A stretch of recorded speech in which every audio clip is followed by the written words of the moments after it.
118320044. Saya sebagai leader. Saya Imam Prasetyo, NIM 1183-2009 sebagai anggota. Saya Rizky Nanda Palevi dengan NIM 118320040 sebagai anggota. Perkenalkan, nama saya Made Agus Andi Gunawan, NIM 1183-2008 sebagai anggota.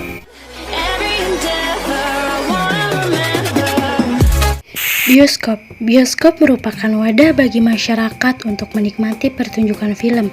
Ketajaman dan efek bunyi pada bioskop pun sangat menentukan puasan masyarakat yang sedang menyaksikan sebuah pertunjukan film.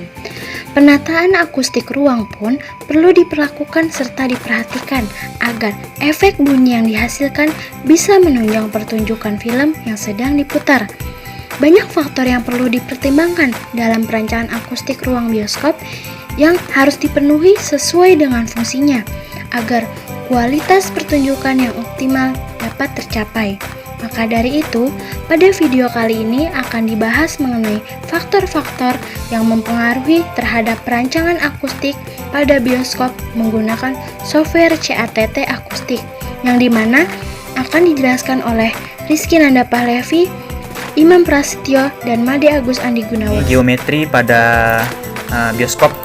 Nah, geometri kami di sini kami menggunakan geometri berbentuk persegi panjang dengan memiliki kriteria yaitu panjangnya sebesar 24 meter, kemudian lebarnya itu sebesar 12 meter dan memiliki tinggi yaitu 7 meter.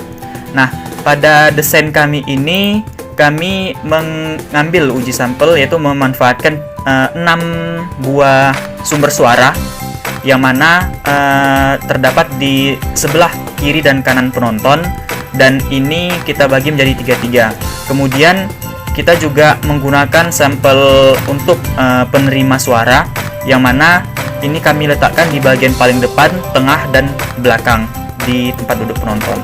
Nah, pada desain kami ini tentunya memiliki material-material yang berbeda-beda pada setiap komponen-komponen yang ada di dalam bangunan bioskop ini. Nah, rancangan bahan bangunan menggunakan bahan-bahan yang menyerap suara sesuai dengan kebutuhan dalam akustik bioskop. Nah, dengan desain ini menggunakan material yang berbeda pada setiap bagian bioskop. Nah, pada lantai di sini kami menggunakan karpet halus yang tebal yang mempunyai absorpsi 9-37%. Pada rentang oktav band 125 hingga 4 kHz, ya, dimana pada lantai di sini kita menggunakan jenis ABS yaitu ABS untuk nada tinggi. Nah, kemudian dinding menggunakan polywood dengan absorpsi tinggi untuk frekuensi rendah yaitu mencapai 42%. Kemudian pada atap, bagian atap itu menggunakan gipsum dan layar menggunakan bahan vinil. Pada audiens sendiri dihitung sebagai ruang dengan kursi dengan audiens ada di dalamnya, memiliki absorpsi tinggi pada nada 250 hingga 4 kHz. Simulasi. Sebelum kita melihat referensi dan simulasi yang telah didapat, kita akan menggunakan parameter akustik ruang atas saja. Nah, yang pertama ada RT60 atau reverberation time, waktu dengung, dan kita gunakan T30 yaitu untuk rentang peluruhan 30 dB. Nah, selanjutnya ada EDT, early decay time, untuk peluruhan tekanan bunyi sebesar 10 dB, D50 atau definition 50, C80 atau clarity 80, dan SPL atau sound pressure level. Untuk parameter akustik ruang yang telah digunakan, kita telah mendapatkan referensi dan hasil dari simulasi. Untuk EDT didapatkan 1 sampai dengan 1,2 detik untuk referensi dan didapatkan 0,94 detik untuk simulasi. D50 didapatkan 45 sampai 70% untuk referensi dan 62,9 untuk simulasi. C80 didapatkan 3 sampai 4 desibel untuk referensi, sedangkan pada simulasi kita dapatkan 5,5 desibel. Untuk SPL kita dapatkan 72 dB dan 69 untuk simulasi. Pada T30 atau RT60 didapatkan 0,8 sampai dengan 1,2 sekon dan kita dapatkan pada simulasi 1,19 sekon. dari desain yang telah dibuat menyatakan tidak adanya kebocoran pada desain akustik yang telah dibuat. Parameter leaks menunjukkan angka 0% pada kebocoran desain.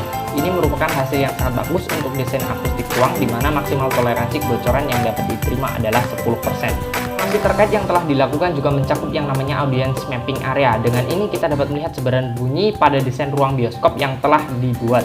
Mapping area ini menggunakan source sound pada pojok kanan ruangan, tetapi pada desain yang dibuat menggunakan 6 sound, yaitu 3 sound speaker pada kanan dan 3 sound speaker pada kiri ruangan. Hal ini digunakan untuk kejelasan setiap suara yang akan diterima oleh penonton. Sound pada kanan depan sudah cukup mewakili seluruh bagian mapping area ruang bioskop. Kita bisa melihat bahwa SPL pada source atau speaker yaitu 80 dB. Semakin menjauh dari arah datangnya suara, maka SPL yang didapat semakin menurun, hingga paling kecil berada pada pojok ruangan yang hanya mencapai 60 dB. Dari sini kita melihat bahwa penurunan SPL hanya sebesar 20 dB. Di simulasi menggunakan CATT pada bagian direct and reflected sound. Di sini terlihat bahwa adanya spektrum warna yang masing-masing dibagi berdasarkan waktu dari pancaran dari suara. Kemudian yang pertama di sini ada SPL, masing-masing kita menggunakan frekuensi 1 kHz. Di sini ada persebaran dari masing-masing warna yang memiliki nilai waktu delay untuk persebaran suara. And reflected sound, di sini kita akan lanjut melihat hasil dari full detail calculation. Nah, di sini saya akan fokus di bagian simulasi ini. Nah, dari simulasi ini didapatkan bahwa nilai D50 yaitu sebesar 64,2%. Nah, di mana bioskop atau sinemas ini memiliki standar nilai untuk D50 sendiri yaitu sebesar 45 sampai dengan 70%. Di mana dari hasil simulasi didapatkan bahwa desain yang kita buat sudah termasuk dalam kategori aman untuk sebuah bioskop.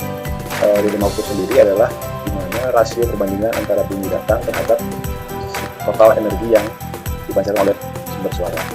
Nah, kemudian ada yang nilai dari C80 sebesar 5,4 desibel, yang dimana berdasarkan referensi standar yang didapat adalah 3 sampai dengan 4 desibel. Nilai referensi yang kita gali, nilai yang kita dapat di sini melebihi nilai dari ambang normal yang ada, sehingga seharusnya masih tidak disarankan C80. Nah, C80 ini sendiri merupakan kejelasan dari suara yang ada di dalam bioskop sendiri. Clarity ini didapatkan juga nilai T30, di mana T30 ini didapat dari simulasi sebesar 1,21 sekon.